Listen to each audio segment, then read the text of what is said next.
So today I'm going to do a tutorial on doing corner to corner crochet using double crochet stitches.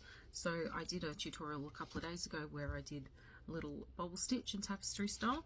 So I'm going to use the same pattern for a little heart. So I'm going to be using a 4mm hook and 8-ply yarn. So when doing corner to corner, you follow a graph pattern and you start at this corner and you work your way up. So this is row 1, row 2, row 3, and so on. So for doing corner to corner double crochet, we want to start by chaining 6. So we've done our 6 chains and now we want to start on our first square. So these last 3 chains that we've done, 1, 2, 3, they act as our first double crochet. So now we want to do a double crochet into this spot, and this spot. So to do a double crochet, so we want to hold our yarn. So yarn over, yarn through, grab our yarn. So now we've got 3 loops on our hook.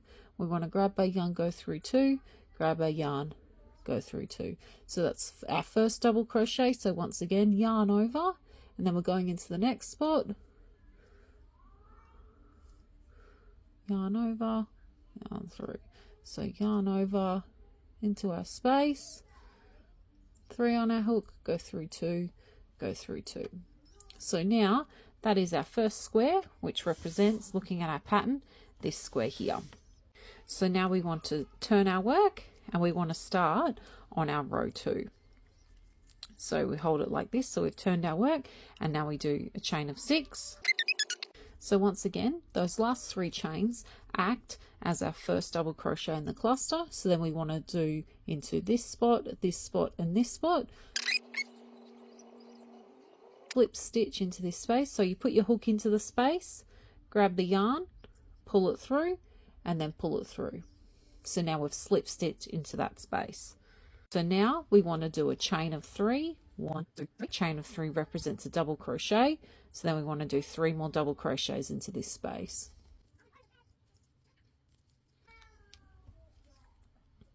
So now we've got 3 squares, 1, 2, 3. So once again, we want to turn our work. So we're working this way, and then we want to do a chain of 6. So we've done our chain of 6. So now we want to do our double crochets into these 3 here. So now we've done those, we want to slip stitch into this space again. So hook in, grab your yarn, pull it through, pull it through. So now we can see that we're in that space. So once again, we want to slip stitch into this space here. So yarn in, hook in, grab your yarn, pull it through, pull it through. So now we're in that space. So now this is what we have, and this is our pattern. So with corner to corner, as we're working diagonally, so we're working down and then up and then down and then up. So now we're going to do our 4th row. So we can see that we've just got 4 white blocks. So now we're going to start on our row 5. So I'm going to do this first square and then I'll talk about color changes. So we've done this square here, which represents this square here. So now we need to do pink. So we've done our square, and before we slip stitch into this space here, drop your white, and then we want to grab our pink, and then we want to put our hook in, and then we want to pull our pink through. So now we've got that. And then what I like to do is just hold on to those, that loose end. So I've got my pink and my white that I've dropped, and just hold that nice and tight and just pull that just to keep your tension. And now you want to do your 3 chains with your pink. And then our 3 double crochets.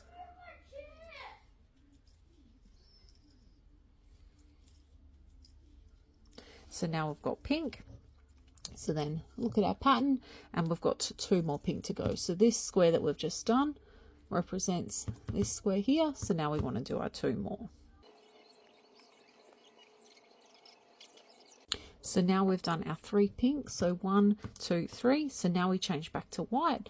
So hold our white down, hold our pink down, and then we want to bring our white back up. And we just want to hold it there, and we want to go in, grab it, and then we want to make sure that we don't pull our tension too tight, and we can see you can just pull our white across there. Now there is another technique that people do, which I will show on the next round, where you carry the colours in. So now we've gone back to white, so now we want to just continue.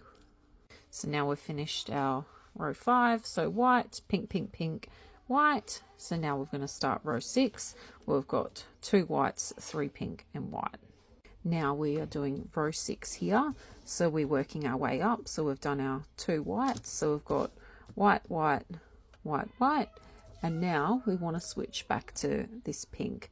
So we just hold our white down, and then we pull our pink through. Now this is the back of our work, so that's why it's a little bit different, and we can see that there. So now we do our pinks. So for row 6, our 3 pinks, but a method that some people like to do, it's not my preferred method, is they will carry this yarn and hide it in with the stitches so you don't get this. So I'll just demonstrate that, and it's a personal choice if you want to do that or not. So you just hold it like this. So you do your 3 chains and then your 3 double crochets.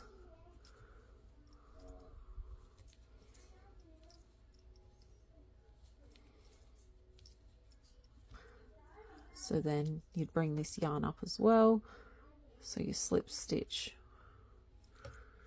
and then 3 chains.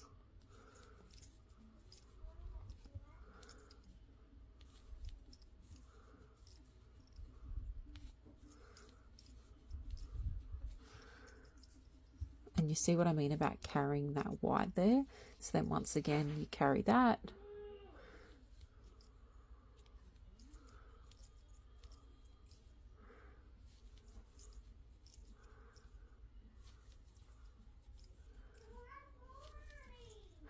So the reason I don't like doing that is, while it looks a little bit neater, sometimes you can see it like popping through a little bit, so you can see the white here, but some people just prefer to do that. So then now we've done those 3 and we need to switch back to white.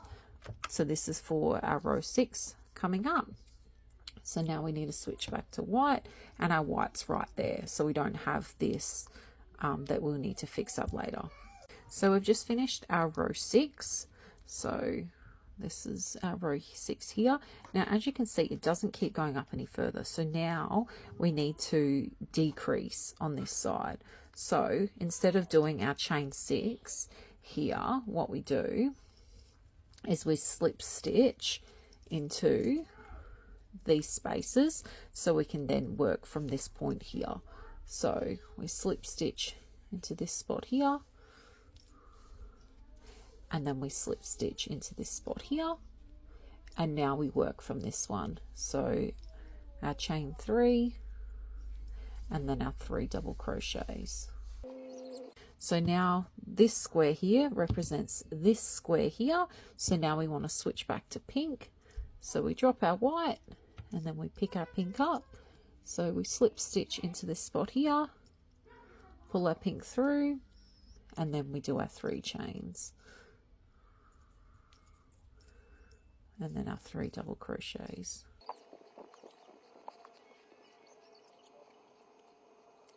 So once again, we've come down to this square here, and we're not increasing anymore, so we need to do the same technique that we did up the top to decrease. So we've flipped our work, and now we want to slip stitch into this space and then slip stitch into this space, so we can work from this square.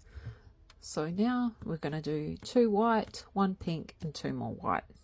So now we're on pink and we need to go back to white. So if you put your yarn behind and you pull your yarn through here, on the face side of your project you'll see the white there.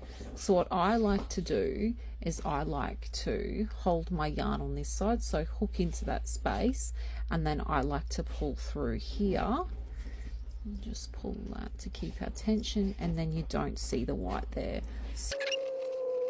So finished my little heart. So there's my little heart, and here's my pattern. So if you want to use a little swatch to calculate the size of your project.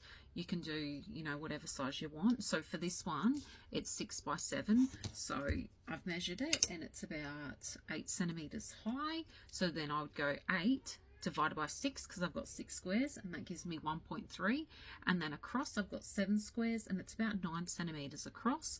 So then that equals 1.28, so basically 1.3. So I know that with my tension, my yarn ply and my hook size for this project, every square will be 1.3 centimeters. So if I was making a large project, I can calculate how big the size of the finished project will be. So that's part 2 done in my little series. So here's my previous one. So this was a tapestry style in a bobble stitch of the same pattern, and then this one is my corner to corner double crochet. So little heart, little heart. So next I'm going to do corner to corner again, but using half double crochet.